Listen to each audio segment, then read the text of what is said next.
I think I just want to take an account of the people in the room. So if you're an engineer, raise your hand. If you're an engineer in the room, amazing. You do design. Okay, nice. No designers. Project managers. Okay, the other people, what do you do? Eh? What? You do your best. Wait, no, I heard this guy. What do you say? You're a developer. So everyone here is an engineer. That's amazing. Okay, so in this session, I would be talking about building with builders, developer relations across sectors. Okay, so a little bit about me. My name is Ayo. I do developer relations, currently leading developer relations at Nuclei Protocol. We're building Decentralized AI. Socials, Developer Ayo on Twitter and GitHub, and you could read more about things I write on my blog at blog.chukbamino.com. And interest, developer relations, on-chain protocols, AI agents, and LLM, and obviously X-Forward too. Moving on. Let's talk about what exactly developer relations is. So this is one thing that we have spoken about a lot of times, and you personally have heard. Funny story is, I moved into DevRel from engineering specifically because I was working at a company, and they told me, hey, present what you're working on. I presented what I was working on, and the following month I resigned. Why? I went to DevRel full-time. Because why? I found something I did love. I said, I want to do engineering. At the same time, I want to talk to developers. I want to talk to developers. I just want to work with developers. I want to work with a community, basically. So the first thing we're going to define here is relation. So relation, as you can see here, is the connection between people that shapes their experience. Then developer relations put together is building bridges between your company's technology and developers who use it. So if you say you're going to get into developer relations, so also another context to bring to this is DevRel is the umbrella, right? So under DevRel, we have multiple departments. We have technical writers, we have community managers, we have developer relations engineers, we have a lot of roles, basically. So it's a lot of things. But this is the umbrella. But ideally, you need to understand exactly what your company is doing from a technical standpoint and be able to relate that to fellow developers. Because you don't want to manage a community, even though you are, for instance, a community manager, right? And you cannot communicate or help, or you're in this scenario where somebody reports a problem, say something was down or you're just having some sort of problem, and you have to go talk to somebody, talk to like 5 people because you don't have the answer, because you don't understand what is happening, and like there's no point of you being there. But this is exactly what DevRel is. So probably you're going to be like me, and a month after now, you are coming into developer relations and saying, okay, I love engineering, but at the same time, I want to go to conferences. I want to talk to other developers. I want to build something, especially SaaS companies, and you want to go back to developers and say, hey, this is what you can build with my company and what we're building. The challenge here in DevRel is there's a lot of things, right? There's a lot of things to go over. There are lots of technologies. There are lots of things to understand.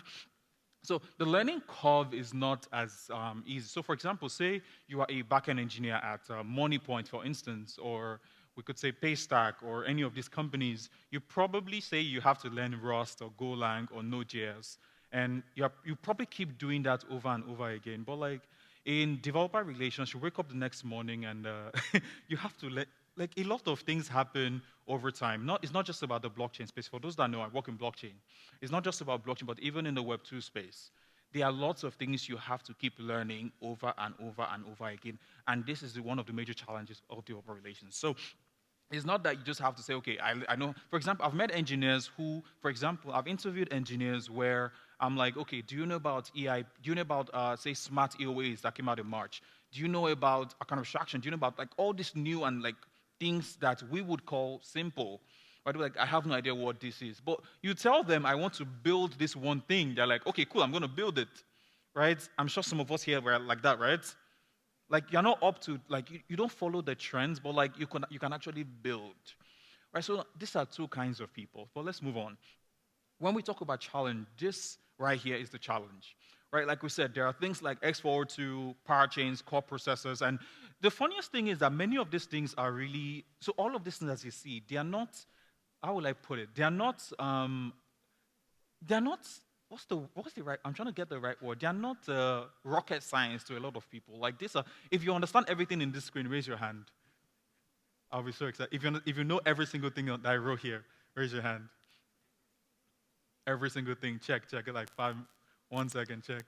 Raise your hand. Oh, I think you do. Oh, it keeps flicking. Okay, does everyone know everything on the screen? Okay.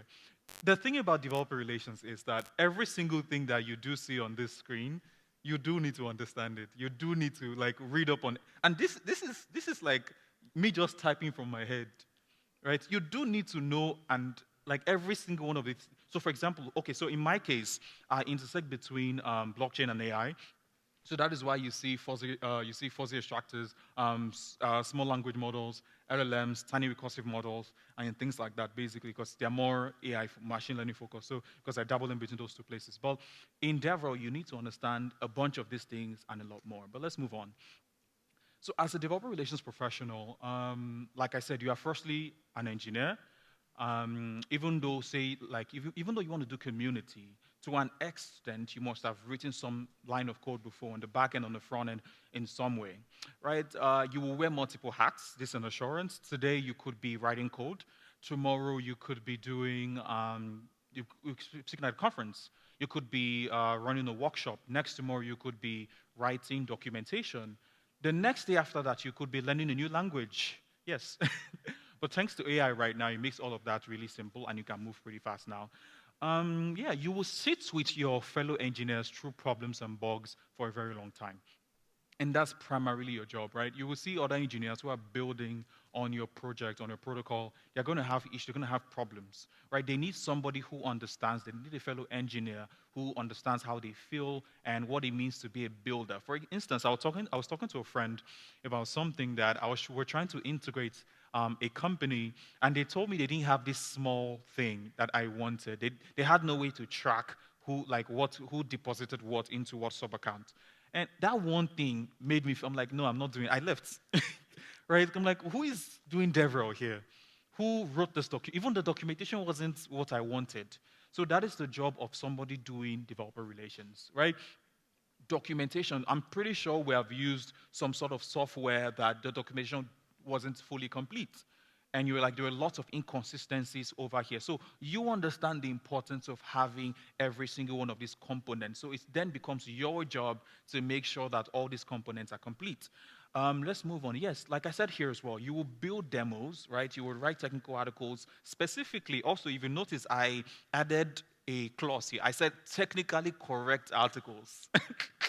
There is some, and this is one of the problems with AI models that I've seen as well. When you tell AI models to go on the internet and kind of like research about something, they could actually find an article that is technically incorrect and go ahead with that implementation. So they're not necessarily verifying that this source is. Sometimes, obviously, they will probably go to like the official documentation to cross-reference and all. But like there are articles that I have seen that are not technically correct. So specifically, like I said, you would write technically correct articles because firstly, you are an what? You are a what? An engineer. Let's move on.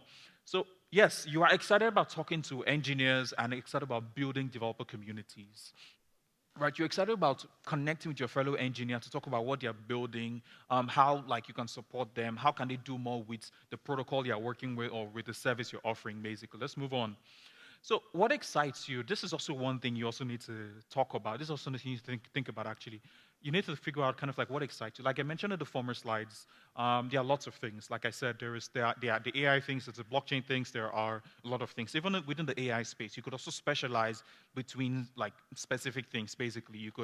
There's a lot of things to do, basically. So, you need to find out what exactly excites you.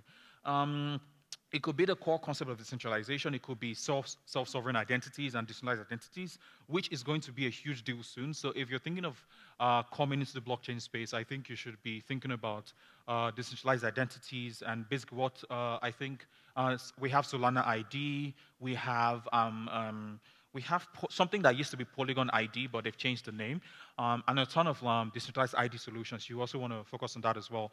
If it's going to be a huge thing coming up soon. So you want to also figure out fully autonomous AI agents and large language models and small language models. And for anyone here doing machine learning, You want to be thinking about how to run models on edge, on small devices, either through tiny recursive models or small language models.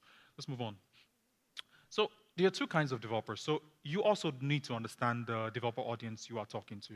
There are different kinds of developers, right? And there are two types in this case. So number one is the vertical axis. So these people understand the blockchain in general, and they understand your project, the protocol, and everything.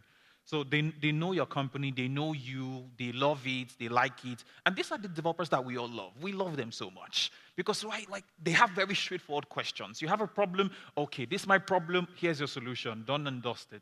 Then there's the other side, which is the horizontal, as you see that. They understand just your product and service and protocol. And in some cases, they do not fully understand it.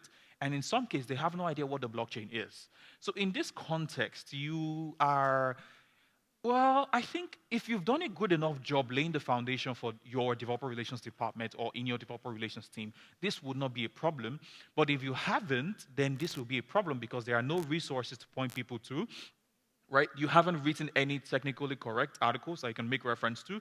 There are no videos, there are no workshops, there are no open source examples that they could take a look at. So you have a problem on your hands, and which is going to require you to do a lot of meetings and explanation, and you don't want that. So, but these are the two kind of developers that exist. So what you want to do ahead of time is that you want to create content, you want to build examples, you want to go to conferences, you want to have conversation with people, you want to do Discord hours, Twitter spaces, talking about your protocol, what you're building, and pretty much just let people ask questions, basically. So let's move on. So 4 specific quadrants here. So now, okay, okay, that's what I did here. I'm trying to remember what I did here. Sorry. So, okay, so I wrote about, so these are basically different kinds of people. So new to Web3, new to your tech, need educational resources on building on-chain. Now, so these kinds of people have no idea what the blockchain is. They probably have some idea. They know it's some sort of ledger.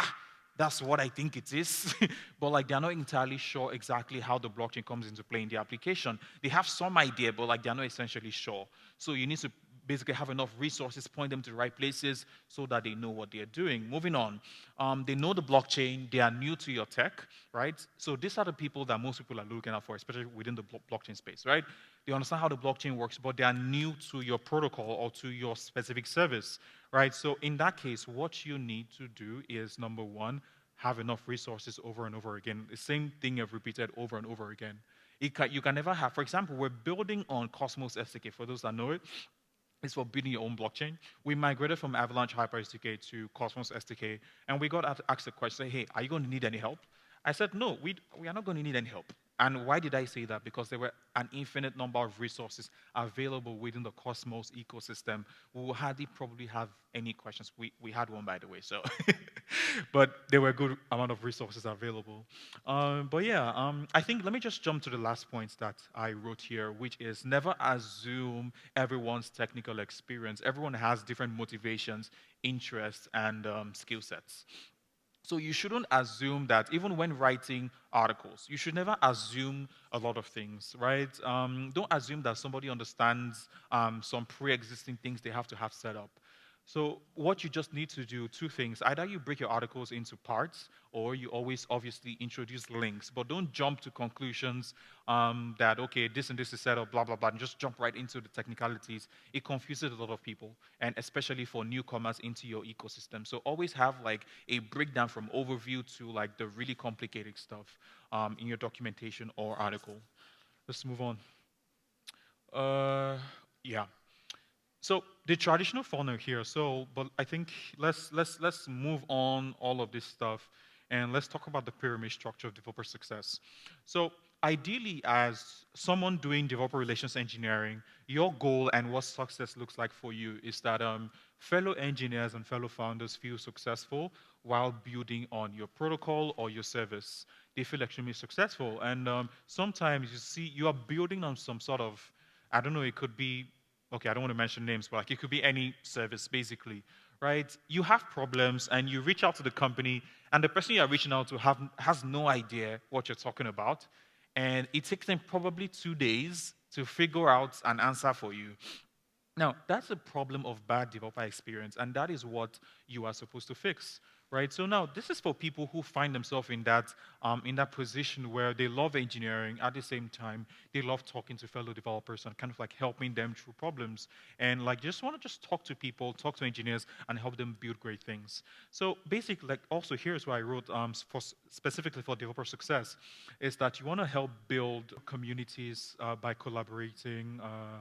With them, but just generally basically building communities, right? So this is the one bit that a lot of people don't like, right? Because it involves a lot of talking and a lot of people, and some people might ask questions that you're like, it's like someone actually a question that the answer is so clear to their face, and you're like, what's happening here? So you're going to get all of those repetitive questions, but it's all part of your job as a developer relations individual, right? All those questions. But at the same time, your goal is to figure out a mechanism that you can install to make sure that all of these questions that are repetitive stops repeating themselves. You could have a bot, you could have a knowledge base, you could have just or improve the structure and your structure of your documentation or write more technical articles. But there are obviously ways to fix that. Then obviously your company should provide grants, credits, funding to developers or founders to find ways to help them be successful as well. Moving on, connect projects to projects. This is also one very important part. It's not every time that projects, for example, I think, let me even take a case scenario. In one of the companies we were working at, when we're trying to build a structure to support developers, a lot of people were saying that, for example, the gas fee on this chain is a lot cheaper than this one. So at some point, I said we should no longer. That's not a conversation. It's not necessarily as what is cheaper. Developers don't care about that, and founders do not. Ideally, what they care about the most really is if I'm building on a specific chain, say BNB, Polygon, or whatever, is how much support am I going to get if I'm building on this chain? That's the real question, and that is the one thing we focus on that helped us be successful at Polygon, right? We found ways to support developers more than a lot of other chains, and I think we're really successful doing that. So we connected projects to projects. If we find a product within the ecosystem who is building something that we feel like someone else might need, we set up a meeting, say, hey, I think you guys should talk. And they talk, and they make friends, and they both make money together and do collaboration of Twitter Spaces and Discord hours and things like that. Let's move on. So 4 simple questions that you always need to ask. Number 1 is, how are developers feeling? And ideally, you as a developer here, you want people to actually reach out to you and say, how are you feeling about building? So, and this is one thing that we don't have a lot in this part of the world, right? And so raise your hand here if you've been building on a specific Nigerian service and like someone reaches out to you and say, hey, how are you building? Is everything going well? Like, does that happen a lot? No. Like, they're just going to give you APIs, give you documentation, say, good luck. Like, bruh, like, reach out to me, ask me how I'm doing, right? So, well, like, it's part of your job doing developer relations to reach out to this developer, say, how is it going? Because no matter how intelligent you are as a developer, there's probably something you do not know. And specifically, it could be about best practices. For example, we started integrating Fireblocks recently for something we're building. And like, it's not like I don't know how it works, right? It's not like I don't know how to set up Fireblocks policies. But obviously, I want to understand what is the best practice to setting up Fireblocks policies. What is the best practice for funds management within Fireblocks? I know how it works, but I just want to have a conversation with somebody that understands it and tell me what's the best practice of doing this. You want to know. So when you know how they're feeling, you want to know why they're feeling that way. If developers are feeling specific, you want to know why. What can I do to help them feel different, right? And the last question is, how are you going to get there? Now you know why they're feeling that way. The question is, how are you going to get there? So then once you figure out how you're going to get there, you're going to apply that across ecosystem, technology, and community. And this is so when you do DevRel, one interesting thing is, so you don't necessarily if you do blockchain stuff here, let me see your hands, your right, Solidity. Okay, cool. So in case of DevRel, we don't necessarily contribute to the core protocol development. So ideally, what I always love to do when I'm leading DevRel teams is to make sure that even for the core protocol teams, we take a couple of things off their hands. Number 1, we take things off like change logs. We take up change log. We take up documentation. All we demand is just a skeleton of what exactly has changed, and we just populate with change logs and updated documentation. But let's move on. Yeah. So yeah, I think, let me see. So I don't think I have to go through this because a lot of things I've said is basically explained this, so I think I can just move on from this slide. So let's talk about building a support system. Yeah, so this one thing. So support system in the blockchain space is currently a mess. It's currently a mess because there's a lot happening. So the common mistakes that, and these are common things that a lot of people do, and the first thing is they create private channels for every project. That's in no way scalable because you're going to have a ton of projects reaching out to you. And this is also why you have a channel with that protocol. And even though you have them there, they don't respond to you. This is why, because it's not scalable. Once you start having a lot more projects, it just doesn't work. Right, the next question is, oh yeah, same questions asked repeated in private channels. Too much waste of time. So one-on-one is good early on, but it just doesn't scale. So that one-on-one conversation with each project, it's like Telegram. I could literally open my Telegram right now. I have so many messages. I'm on so many group chats. I'm scared of Telegram. Like back then, like when I was like once I see people on Telegram, I'm like, oh, here we go again. I just turn it off. Because I'm like, it's too much messages. But let's talk about what exactly we're supposed to be doing. First thing is passive support. So obviously, like I said, first things first is that you build a knowledge base, right? You want to have a one-stop shop for the most important things, the most popular questions. You want to have a knowledge base for those things. You want to write more technical articles. Engineers trust engineers. Ideally, I think that's how it should be. but engineers trust engineers. Why are you doing like this? You don't trust him. But yeah, engineers trust engineers. And third-party sites, screen recording, FAQs, developer resources channels on your Discord channel. Then obviously change logs, release notes. But yeah, a lot of people don't like this part. They don't like, you just publish, we are done. Here you go. Look at it. Things have changed. There's a breaking change. Open the code. Look at it. Like, they don't even update the README. That's how bad it is right now. People, they just like merge, bam, that's it. So they don't want to write release notes, no change logs. But when we figured that out at some of the companies I worked at, we said that it's no longer the developer's job to do that anymore. We are going to take full ownership for change log, release notes, and all of those things. And part of it kind of like DevRel teams at companies often disappear. I've been in companies where I worked and they didn't know I worked there. Because so what do you do? I'm like, I do DevRel. So what's that? So that was why I started like intentionally integrating myself into multiple teams and finding ways I can like technically support these people. Yeah, sample code, boilerplates, troubleshooting guides in gist or blog post. Let's move on.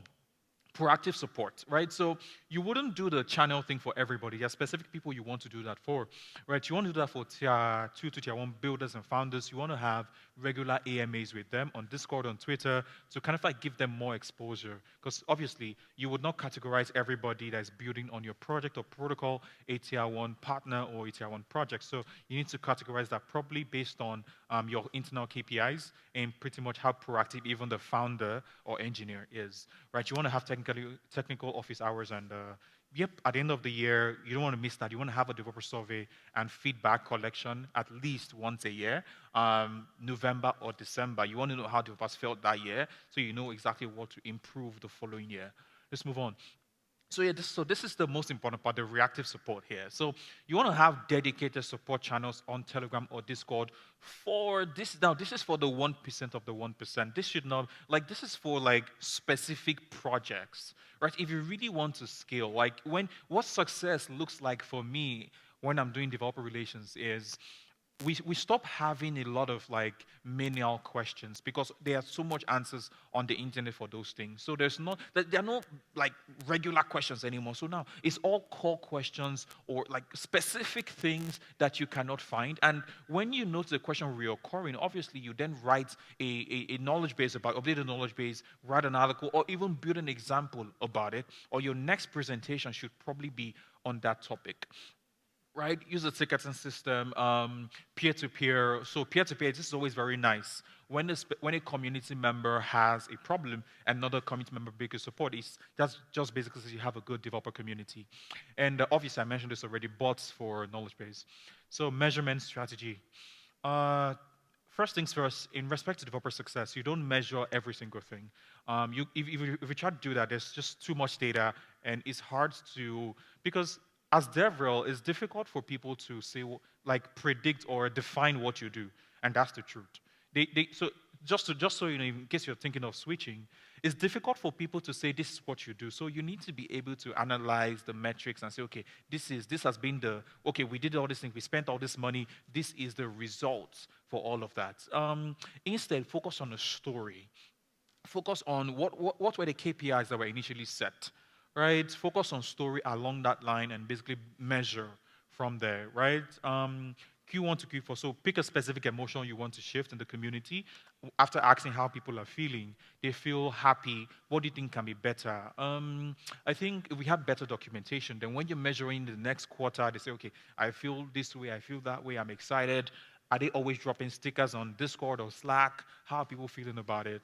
Then always ask, like, how do you feel about the documentation? Like, always interacting with people. And you can't tell me that if, say, you're building on Nuclei or whatever company I'm working for, and I reach out to you personally on Twitter or anyway, I say, how are you feeling about the documentation? How are you feeling about building? And you make recommendations and you see your recommendations being implemented. There's a particular way you feel about those things. So these are things you also have to do. Let's move on. So I think some final thoughts. Yeah. So improved technology will always help create better experience generally, but developer experience is still human. So you need to be welcoming to people, to new people in the ecosystem. Like AI models are going to keep improving. They are going to get a lot smarter. And but I think ideally there are just some roles that are very important, like developer relations. You consider documentation, but there's really nothing like having a meeting with somebody. And for example, right now, AI models doesn't know what is best practice for one thing. Right? You could tell, okay, what's the best practice for building with Fireblocks? It's going to tell you, okay, do this and this was best practice. But at the same time, it's different when you know somebody who works at Fireblocks and he tells you this is what you do, you trust that more. Because no, I'm not going to trust this. I'm not going to trust. Claude is amazing. I love you, but no. No. So be welcoming to the fellow developers, fellow engineers, fellow founders who are building on what you build on the company you're working for. I just kind of like find different ways to support them, different ways to be nice to them, and just different ways to help them be successful. You can be working at like top companies. Say you get a job at MoneyPoint, for instance. Like say they're offering some sort of platform as a service or APIs, right? It's your job to make sure that whoever is building, using these APIs, using these services, using this platform, they are successful. They are not having problems. They are not stuck, right? And even when they are coming, you don't get funny questions. Where do I find my API key? Imagine getting that. Okay, I've gotten it. What do I do next? Okay, well, okay, that's not a question. No, that would be a funny one. You probably delete that chat. But yeah, you want to, like, what, who can give me a funny question? I don't even know, because I don't know how to ask a funny question. Who can give me a funny question? Tell me. What do you say? How do you use the API? What? No, no, that one is too funny. I wouldn't respond to that. No, I think I like this one. He said, how do I use the API? Now, but that's actually a legitimate question. Like, that's a legitimate question. But, like, even though some of us would be like, no, but, like, it's a legitimate, that's what, but that question says a lot about you, Sha. But it's fine. But jokes aside, right? It's still a legitimate question, and I think, for example, one way you will solve that question is in the API interface, right? In the like in the dashboard interface, and I do know some companies do this, right? They link you directly after getting your documentation. You see some sort of grid down where they link you directly to the documentation right from there. Right? Just because of questions like this. They are just, once these questions like this come up, you just have to figure out ways that it just doesn't come up again. Because you don't want to have that question twice or three times. Because what that means is that you're doing a bad job. So like I said, technology will keep improving. AIs will keep getting better. ChatGPT is going to obviously get amazing. Claude, which other one again? Gemini is as well as amazing. What else? What should our top AI models? What? GenSpark, Grok. Yeah, Grok, Elon. What else? What? What is that? Uh, what is that? If you use DeepSeek here, raise your hand. Uh-uh. Wow. DeepSeek over Quen. Which one? Who is this Quen here? Eh? These are the most of my people. What is DeepSeek? Okay, moving on. So I think for DeepSeek, mine was I think I have this challenge where if you launch, even though it's an MVP, know what you're doing. I had a problem like something like I had a problem with DeepSeek when they launched in respect to like obviously it's not it wasn't a response thing, it was more of a UX thing, right? It just wasn't it for me, and ever since I'm like, and when Coin launched as well, it was I don't know, it just worked for me, and I just kept on using that. But I think finally, I think I would say. Take care of people emotion, try as much to, yeah, blah, blah, blah, blah. This special advice from me to you, read it, I'm not going to say it, but thank you very much. I'm almost out of time. 12 minutes to spare. 12, because I saw her standing right there, so I said I must not exist my time. So do I take questions? Do I step off the stage? One question. Okay. Who has one question for me? Okay, one. I don't know. I don't want to buy it. Who want to come and pick? I don't want them to come and shoot me after. Someone should help me pick. This guy, please help me pick somebody. Oh, that guy. Okay. Hi. So, Mike. All right. Thank you very much for your presentation. So, I want to ask a question based on what you suggested because I recently started a developer relations role, and based from my own experience, right?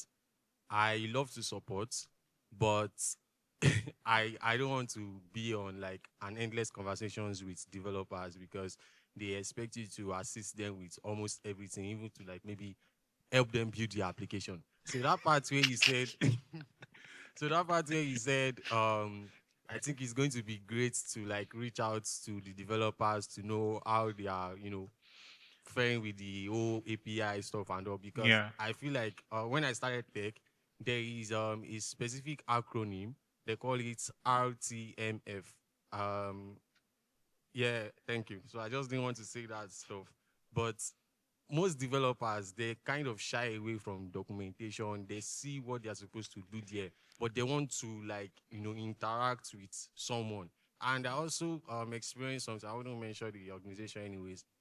Some developers they just want to have this feeling that they are speaking with someone from this company. It's something they can do, right? But they just want to just get on a call with you, even after you have explained what they are supposed to do. So based on your own experience, do you think it is a good idea to like reach out to developers and ask them how this What's is? your problem? Yeah, because I'm trying to.